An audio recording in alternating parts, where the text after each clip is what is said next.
In this lecture, we're going to look at the 2,000-year-long debate on the nature of matter and energy. And we're going to learn several lessons.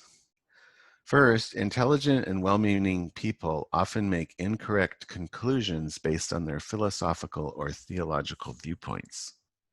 Second, logic is prone to error. Third, people often adopt incorrect concepts from others because they supposedly align with their beliefs. Fourth, experiments and data settle scientific debates. So no matter what anybody thinks, the data always wins. If everybody thinks one way, but the experiment shows the opposite, the experiment is right. And fifth, scientists build upon the work of others. So here's the debate. Did matter always exist, or did it have a beginning? Is matter continuous or composed of individual atoms? And do spirits and essences cause inanimate matter and life to grow and move, or is the world the result of the random movement of atoms? And in general, the atheists aligned with matter always existed, matter's composed of atoms, and matter's the result of the random movement of atoms. And those who believed in God or gods thought matter had a beginning, that it's continuous, and that spirits and essences cause inanimate matter and life to grow and move. So here we have the most famous proponents of the two sides. We have Leucippus and Democritus, who lived around 400 BC, and they thought that life or matter is composed of atoms that just move based on inanimate forces in the universe. And then we have Aristotle, who was also a famous philosopher and famous for many other reasons. He believed in gods. He did not think that matter was composed of inanimate atoms, but he thought that matter was continuous and caused to move and like grow. Something becomes a chicken based on some inherent property in matter. I don't know the specific details, but teleology is often assigned to this belief that matter has a end goal in mind, and the idea is that the end causes the means, whereas in science we know that the means causes the end. So teleology is often ridiculed in philosophy at this time, not then. Well, there were many attempts to promote atomism that failed. Epicurus and Lucretius, and their main interest was to show that life or matter is not controlled by the gods, and that, you know, there's probably not eternal damnation and so on. Hero of Alexandria conducted an experiment and showed that air is composed of atoms. He inserted a glass upside down in water and then drilled a hole in the top, and that pushed the air out. And so he showed that there's something in the glass, and he said this is atoms. But all of these three people were failed because of the dominance of Aristotle's views and the belief in gods. And then later on, after Europe adopted atomism or Aristotelianism, Giordano Bruno was crucified at the stake. He promoted the views of Lucretius. He had many other heretical views, and so he was burned at the stake.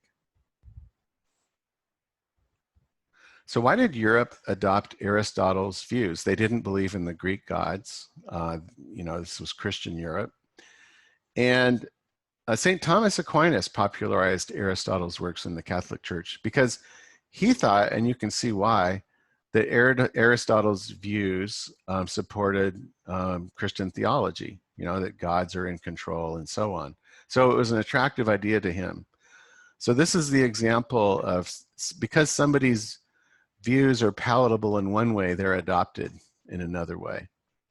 And so from 1200 to 1650, so 1200 would be the beginning of the 13th century, the universities of Western Europe based their philosophical and scientific curriculums on the works of Aristotle.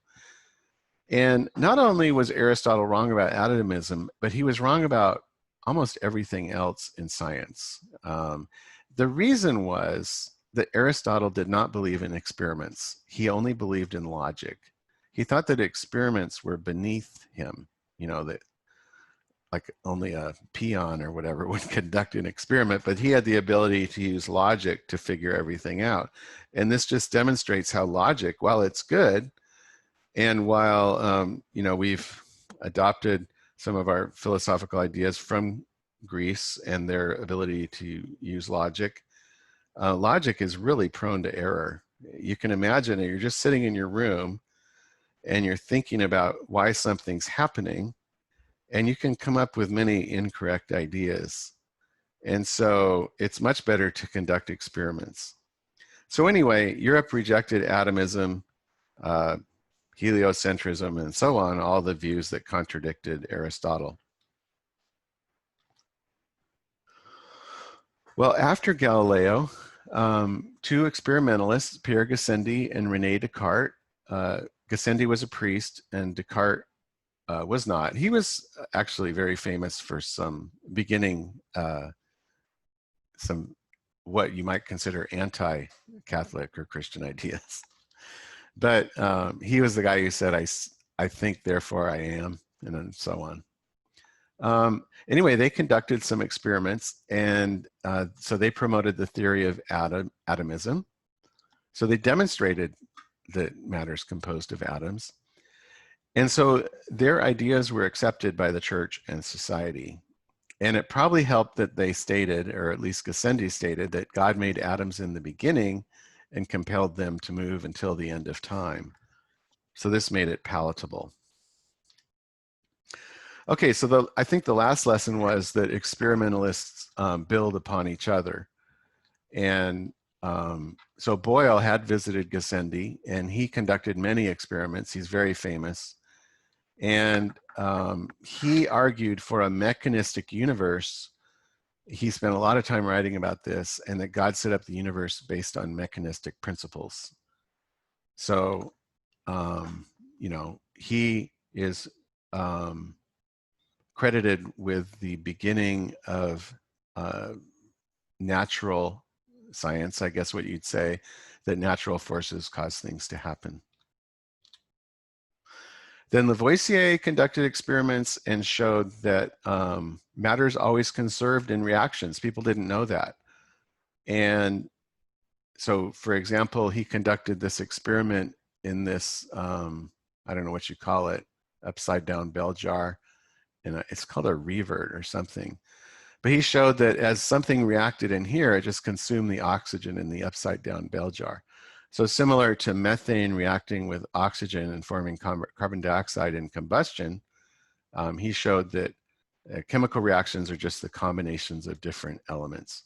Unfortunately, he was beheaded in the French Revolution, but it wasn't just because he was a scientist. They said the world doesn't need any more scientists, but he was also a tax collector, so that's not a very popular occupation. This is his wife, Marie. She helped him with the experiments. So the old ideas were phlogiston is a substance that is released from matter during combustion. Lavoisier just proved that. He came up with an idea called caloric, which is a gas that, so they were trying to figure out why combustion releases energy. Caloric is a gas that flows from hot to cold bodies. That was later disproved. Now we know that energy is always conserved, and that, for example, heat is caused by friction or the difference in the energy and chemical bonds between oxygen and carbon dioxide during combustion. Then along came John Dalton. He conducted more extensive experiments on different elements. So this is his little chart of different elements. And so he stated, again, all matter is composed of indivisible particles called atoms. All atoms of a given element are identical. Chemical reactions involve the combination of atoms, not the destruction of atoms. And when elements react to form compounds, they react in defined whole number ratios.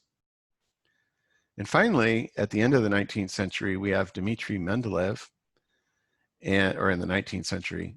At that time, there were 53 known elements. And so here we have this whole array of different elements doing different things. But Mendeleev realized that they could be classified. He was actually writing a chemistry textbook. And as he was thinking about it, he realized that they could be classified in similarly behaving elements. And then for some reason, he had a dream. I don't know why. I don't think he was a particularly religious person.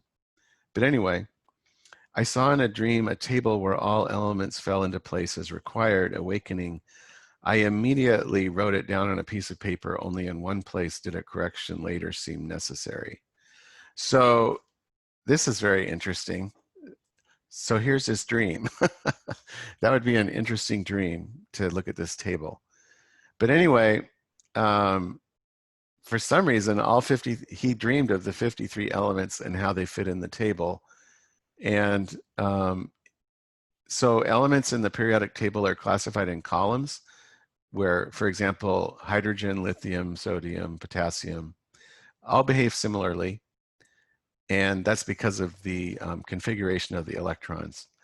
And then you have rows where the elements are getting heavier, and those are called periods. And also, each row has an additional electron shell. So this has 1 electron shell, 2 electron shells, 3 electron shells. So at this time, at the end of the 19th century, people thought that they had discovered everything. They didn't think there was anything more to discover, and they were wondering what people would do, scientists would do. You know, they discovered air conditioning, all these elements, classified them, and so on. But what they didn't realize that the atom is divisible. And so that was the subject of research in the 20th century, which is the next lecture. We'll see you next time.